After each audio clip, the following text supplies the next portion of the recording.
मुंबई मेट्रोच्या कामासाठी detail design provider म्हणून काम करणाऱ्या फ्रान्सच्या सिस्ट्रो या कंपनीने MMRDA म्हणजेच मुंबई महानगर विकास प्राधिकरणाच्या वरिष्ठ अधिकाऱ्यांवरती अत्यंत खळबळजनक व गंभीर आरोप केलेले आहेत।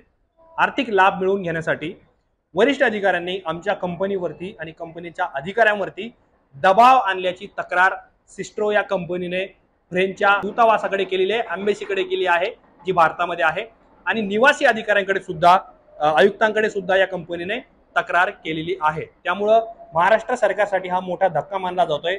कंपनीची तक्रार नेमकी काय आहे, त्यावरती MMRDAचं म्हणणं काय आहे आणि या दोन्ही प्रकरणांवरती मुख्यमंत्री देवेंद्र फडणवीस यांनी काय म्हटलंय हे आपल्याला समजून घ्यायचं आहे। नमस्कार, मी आतिक आणि तुम्ही पाहताय मुंबई तक। सिस्ट्रो ही एक बांधकाम करणारी कंपनी आहे आणि या कंपनीला मुंबई मेट्रोच्या 5, 6, 7A, 9 आणि 10 तसेच 12 साठी जनरल कन्सल्टंट आणि लाईन 2A 7 साठी डेपोसाठी डिटेल डिझाईन प्रोव्हायडर म्हणून काम करताना MMRDAच्या अधिकाऱ्यांनी म्हणजे हे काम त्यांना दिलेलं आहे आणि हे काम करत असताना MMRDAच्या अधिकाऱ्यांनी आर्थिक लाभासाठी दबाव आणण्यास सुरुवात केली असं कंपनीने तक्रारीत म्हटलेलं आहे। तसेच काम करत असताना प्रोजेक्ट वरती काम करताना छळवणुकीचा किंवा वेगवेगळ्या आव्हानांचा सामना करावा लागतोय असं कंपनीचं म्हणणं आहे।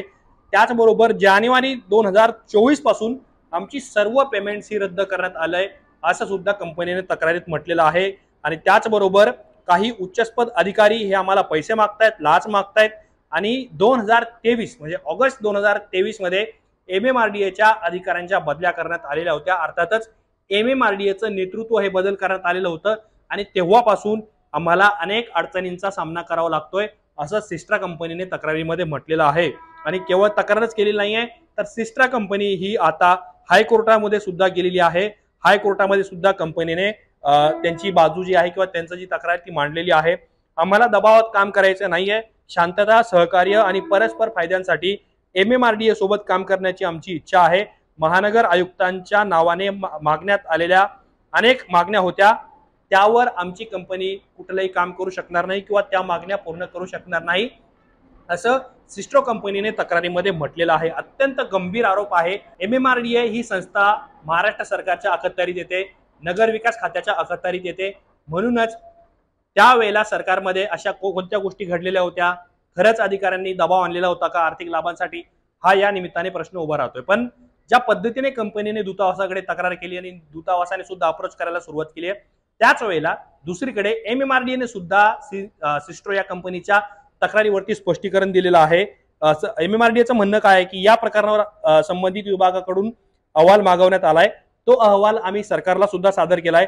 सुरुवातीला 4.27% असणारी फीस सिस्ट्रा कंपनीने 10% नेलेली होती। सिस्ट्रा कंपनीने अनेक करार आणि नियमांचं उल्लंघन केलेलं आहे। सुरक्षा व ऑपरेशनल नियमांचं उल्लंघन केलं म्हणून आम्ही सिस्ट्राला टर्मिनेशनची नोटीस जारी केली होती। हे प्रकरण व्यावसायिक वादाशी संबंधित आहे, परंतु सिस्ट्रा कंपनीने फ्रान्स आणि महाराष्ट्र सरकारच्या एजन्सीज मध्ये वाद लावण्याचा प्रयत्न केलाय, हे काही योग्य नाहीये असं MMRDAचं म्हणणं आहे। MMRDA सिस्ट्रा कंपनीचे अनेक आरोप फेटाळून लावत आहे, पण ते स्पष्टीकरण देताना MMRDA स्पष्ट सांगतं की आम्ही त्यांना टर्मिनेशनची नोटीस दिलेली होती। व्यावसायिक प्रकरण हे असलं तरी सुद्धा फ्रान्स आणि महाराष्ट्र सरकारच्या एजन्सीमध्ये हा वाद लावण्याचा सिस्ट्रा कंपनीचा प्रयत्न असल्याचं सुद्धा MMRDAचं म्हणणं आहे। ज्या वेळेला प्रकरण समोर आलं त्यावेळेला सध्याच्या घडीला राज्याचे मुख्यमंत्री देवेंद्र फडणवीस यांनी सुद्धा या प्रकरणावरती प्रतिक्रिया दिली आहे की याबद्दलची तक्रार आम्हाला मिळालेली नाहीये, परंतु या प्रकरणावर मी मुख्य सचिव जे आहेत सुजाता सौनिक यांच्याशी बोलणार आहे। पारदर्शक कारभार हा आमच्या सरकारचा गाभा राहिलेला आहे, कुठल्याही स्थितीत त्याच्याशी तडजोड केली जाणार नाही असं मुख्यमंत्री देवेंद्र फडणवीस यांनी टाइम्स ऑफ इंडियाशी बोलताना सांगितलेलं आहे।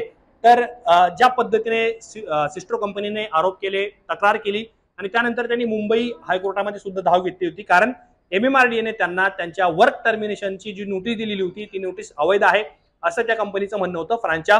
आणि त्याच वेळेला आजच मुंबई उच्च न्यायालयाने या प्रकरणामध्ये MMRDAला मोठा दणका दिलेला आहे। जी नोटीस MMRDAने कंपनीला दिलेली होती त्या वर्क नोटीस जी आहे ती नोटीस कोर्टाने रद्द केलेली आहे। त्याचबरोबर कंत्राट बंद करायचे की नाही यावर नव्याने निर्णय घेण्याचे निर्देश हे हायकोर्टाने MMRDAला दिलेला आहे।